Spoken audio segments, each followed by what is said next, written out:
Good Wednesday afternoon. It's not Wednesday morning like I normally am coming on, but I have like back-to-back trainings this week and trainings next week. So um, we may be adjusting the time to either this time normally or at least for the next two to 3 weeks. So that being said, what are we talking about today? We're talking about nervous system. We're talking about being in a sympathetic fight or flight state and trying to make changes. The problem is when we are in a parasympathetic state or in a fight or flight response, that is actually what typically keeps us from making lasting real change. And like we think about diets, we think about like our goals, we think about things that we want to accomplish and achieve, and like habit stacking and all that stuff, and that's great, but typically we don't stick with it. And it's not because we have a lack of willpower, it's not that we don't want it badly enough. It's typically comes down to your nervous system. Your nervous system, when it's stuck in fight or flight mode, and that's basically that chronic stress state that most of us stay in, and being in fight or flight or having a fight or flight response is actually not a bad thing. Like we kind of need that in case we are in danger. We need to be able to act and get out of danger. But if we are chronically living in it, which, let's be honest, most humans are, your system is basically only going to be wired for one thing, and that's survival. In survival, your body doesn't care about growth. It doesn't care about, expansion or transformation. If you're fat, if you're skinny, if you're rich, if you're poor, if you're happy, like the only thing it cares about is safety. So it is constantly scanning your field for your environment for threats. You're pumping stress hormones. It's keeping you alert and tense and ready to fight or run. So, yes, in that state, you could have a few experiences of like, here and there where you feel good, just like a little glimpse of peace. Like, say you're doing a meditation or a breath work, or read something inspiring, or like you went to an event where like the motivational speakers are having you jump up and down, and you're just so excited, right? But it doesn't stick because your body cannot hold on to change when it's still wired for safety and survival. And the thing is, like, real transformation is only going to anchor when you shift into that parasympathetic state, that rest and digest state. And that's when your body, it actually feels safe enough to release, to rewire, to let in new patterns. When we're talking about change work, like, change to your brain is not safe. It's not comfortable because it sees anything as unknown, as not, like it doesn't know what the outcomes could be. It likes to think it knows the outcome if we do everything the same way all the time, every day, ABC, ABC, ABC, right? But if you start making these little tweaks and changes, it kind of sets off an alarm system. And if you're already in that alarm state, it's basically damn near impossible to stick to anything. And I've gone through this myself, like that. I would yo-yo diet a lot in terms of health, even in like my practices of calming the nervous system. I treated it like a checklist. Like I would, make sure I do a breath work a week, or sometimes breath work a month, or my meditations. I would have my daily meditations that I would do every night, and then promptly, of course, fall asleep to them. So it's like I was doing all the things that I was supposed to do, right? I had my goals set out. I had my vision boards. I had, the plan, my 3 month, 6 month, 12-month plan that I had this all planned out. But the problem is I didn't feel safe in making those changes. And it wasn't until I actually kind of stepped back and, actually really processed the things that I was doing, like actually fully embodied them, embedded myself in them, that I was able to have the changes stick, to actually release things. So your brain, there's actually a very specific formula that you need in order to do change work. And a lot of people are doing the right things. They're doing the bits and pieces here and there, but it's like you have to have all of the pieces to the puzzle together in order to actually make things stick. And so that is something I did learn. Like I actually went out and spent a bunch of money like on my own personal development, on my own certifications and my own learnings, and found that when I put certain things together in a certain order, that it actually created the kind of change that I was looking for, and also sped things up a little bit and made them stick. So I think that's something that's very important to know is yes, everybody has like the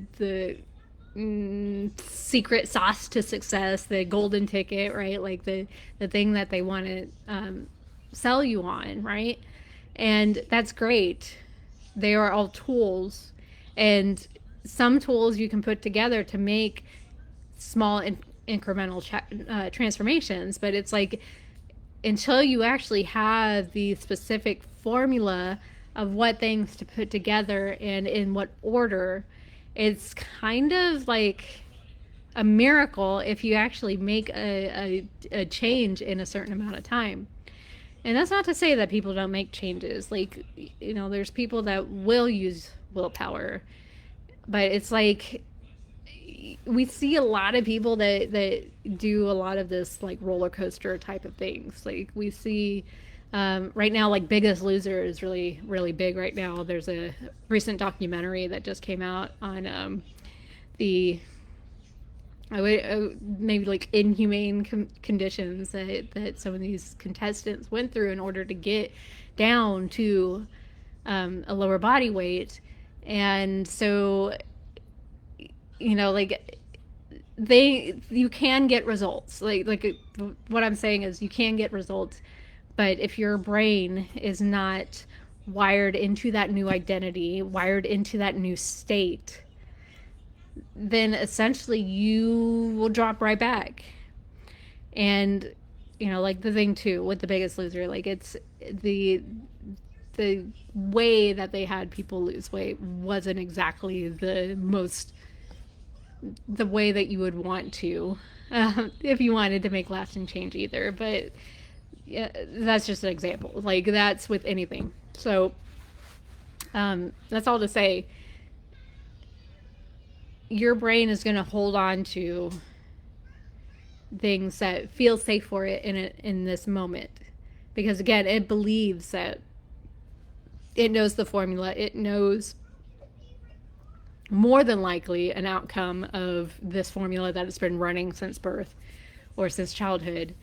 And it believes that anything outside of that formula, until you actually like kind of ease it in and rewire it in a certain way that it doesn't equate it to danger, and also taking care of your nervous system in a way that you're in the rest and digest state and not the fight or flight response. It's both pieces of the puzzle, right? So when most of us are living in this chronic chronic sympathetic state, the fight or flight response, like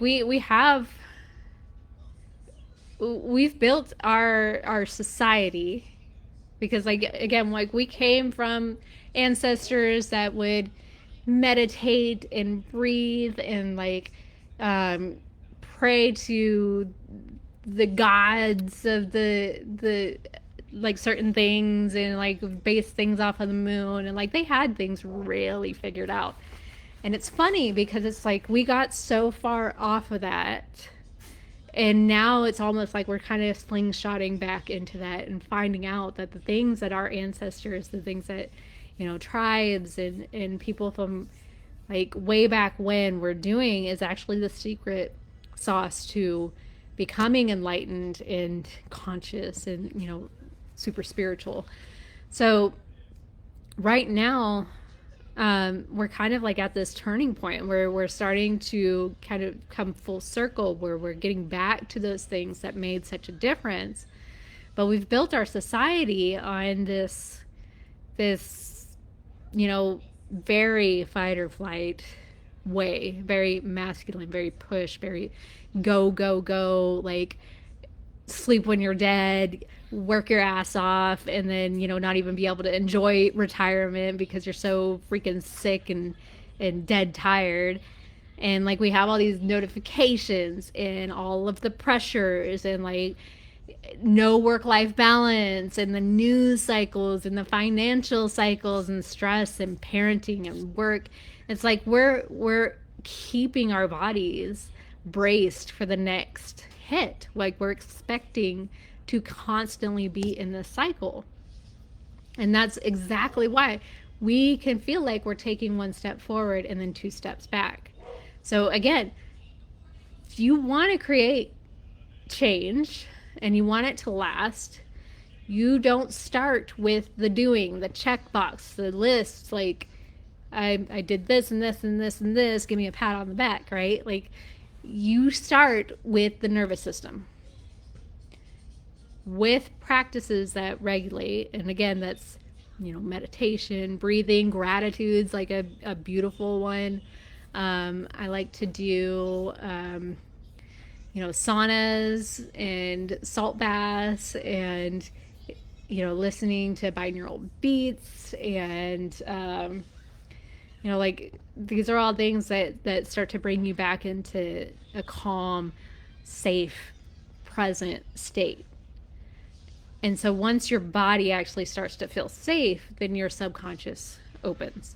Your energy expands. It allows, like, what's funny about the subconscious is it's going to hold on to everything in like this tight little box that's lock and key with chains wrapped around it and spikes coming out if you're in that fight or flight response. But the moment that you start to regulate your system, it allows some of the stuff to come out, to be reworked, because it's believing I'm back into a safe space. That's where transformation becomes possible. So it's really not about trying harder. It's about coming home to safety first. So I don't think I have a lot of announcements as far as, you know, like this is kind of a short one today.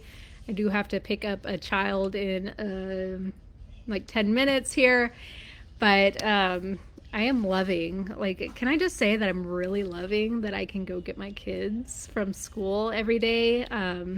That's just, I love that. And it makes my heart so happy that I can also not only pick them up for school, but I can go attend their school events during the week. So that's really bringing me joy right now. And it's a confirmation of the work that I'm doing, and also bringing myself back to what my soul actually needs. And it needs the time not working and doing and actually being with my kids and present with them. So yeah, that's you know, if you've seen my personal page, you know, but I recently left my job. So this was my safety net, right? Like this was my I was still holding on to it while having the business, because I didn't feel safe to let it go. So now it's out of there, and I am just so overjoyed with being able to be with my babies and have more time with my clients who I love so much. Anyways, I love you guys, and I will see you on next Wednesday. Like I said, it's probably going to be the same time. And keep your eyes peeled because we got a lot of things coming up at the end of September that I'm super excited about. All right, guys, have an amazing week. We will see you next time. Bye.